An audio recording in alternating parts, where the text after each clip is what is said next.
Hello बच्चों, कैसे हो आप सब। आशा करती हूँ आप सब बहुत अच्छे होंगे। मैं ज्योति आपका बहुत बहुत स्वागत करती हूँ अपने चैनल स्टडी विद जेके पर। तो आइए आज हम पढ़ने वाले हैं क्लास 3 का चैप्टर नंबर 3 अध्याय नंबर 3 जिसका नाम है चांद वाली अम्मा। तो चलिए शुरू कर लेते हैं इसको। तुम शरारत तो करती ही होगी। कौन कौन सी शरारत करती हो? इन चीज़ों का इस्तेमाल कर तुम कोई शरारत करने के लिए कैसे करोगी?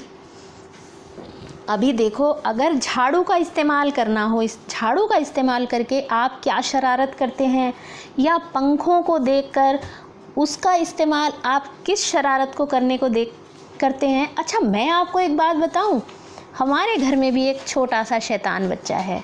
वो पता पंख को जब भी देखता है वो क्या करता है, जब कोई सो रहा होता है तो उसके कान में धीरे से जाके गुदगुदी कर देता है, पर अगर वो आगे लग जाए तो कान में छेद भी हो सकता है। तो इसलिए ऐसी शरारत नहीं करनी चाहिए।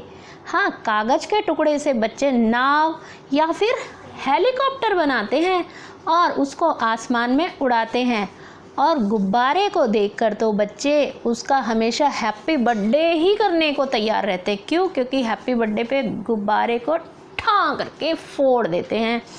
तो अब आज हम इस कहानी को पढ़ते हैं। हाँ, झाड़ू से आप कौन सी शरारत करते हो ये मुझे कमेंट बॉक्स में लिखकर ज़रूर बता देना। तो आगे देखते हैं। बहुत समय पहले की बात है। एक बूढ़ी अम्मा थी, बिल्कुल अकेली। उसका अपना कोई न था।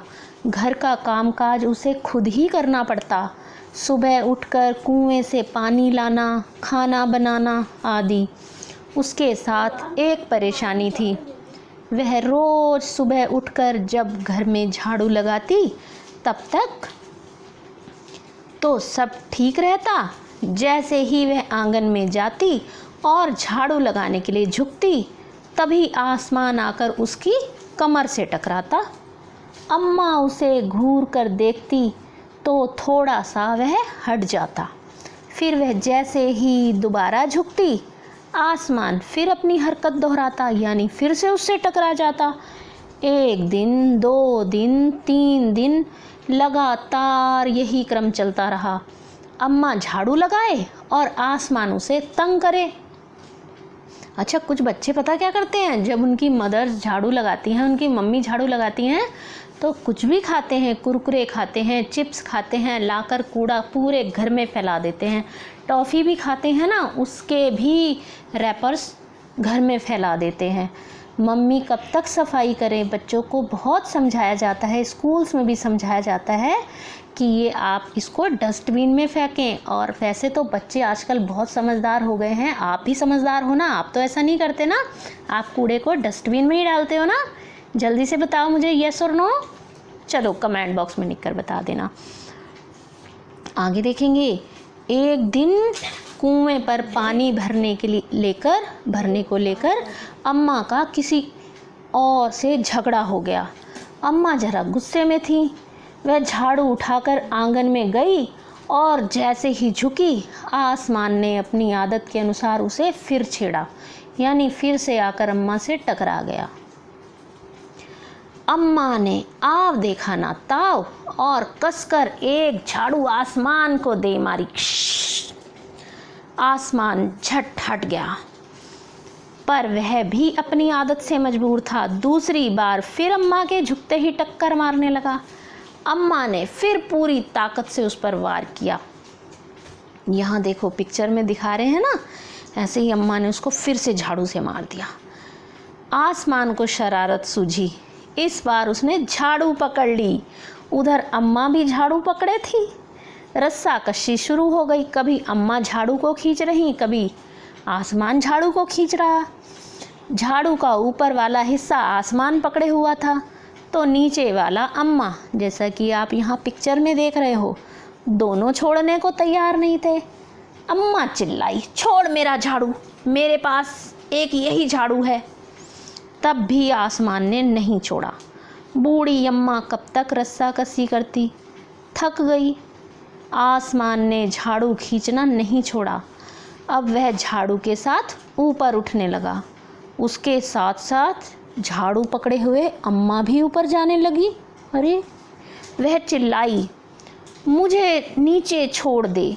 आसमान ने कहा, अम्मा अब मैं तुम्हें नहीं छोड़ूंगा, ले चलूँगा ऊपर, वहीं झाड़ू लगाना। ये देखो अम्मा को कहाँ ले गई ये? चांद पर। आप भी चांद पर फोटो देखते होगे, आपको लगता होगा ना कि चंदा मामा के ऊपर झाड़ू वाली अम्मा बैठी हैं। अम्मा अब झाड़ू नहीं छोड़ सकती क्योंकि वह बहुत ऊपर पहुंच चुकी थी। तभी उसे वहां चांद दिख गया। झट अम्मा ने पैर बढ़ाया और चांद पर चढ़ गई, पर झाड़ू नहीं छोड़ी। आसमान को फिर शरारत सूझी। उसने सोचा, अम्मा तो चांद पर चढ़ गई हैं, यदि चांद उसकी मदद करेगा तो मैं हार जाऊंगा, उसे यहीं रहने दूं। ये ऐसा सोचकर उसने झाड़ू छोड़ दिया। अम्मा झाड़ू सहित चांद पर रह गईं। वह इतनी थक गई थी कि झाड़ू पकड़े पकड़े ही चांद पर बैठ गईं। आसमान ऊपर चला गया। उस दिन से आज तक बूढ़ी अम्मा झाड़ू पकड़े चांद पर बैठी हैं। ये कहानी पता है किसने लिखी है? ये लिखी है कहानी तारा निगम ने। आपको ये कहानी कैसी लगी? अच्छी लगी हो तो इसको लाइक ज़रूर कर दें, अपने फ्रेंड्स में ज़्यादा से ज़्यादा शेयर करें। जो लोग चैनल पर नए हैं चैनल को सब्सक्राइब कर दें। जल्दी मिलेंगे इसके प्रश्न उत्तर के साथ। Thanks for watching, till then bye.